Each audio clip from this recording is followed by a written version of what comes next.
Welcome.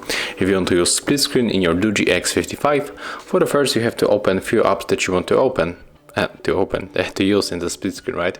So I'm going to pick up the contacts, also the email, settings, and maybe some of the Google apps like YouTube. Wait, by the way, the YouTube is from the Google? I don't remember, but whatever. We got here Google Chrome, and right now click here to open the background apps. Click and hold application, drag it right here, and right now we can select second application, and we have to wait a little bit, it was a little bit laggy.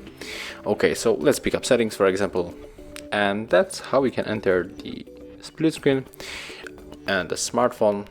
So if you want to close this mode, just swipe like that. Thank you guys for watching, leave thumbs ups, comments, and subscribe to our channel.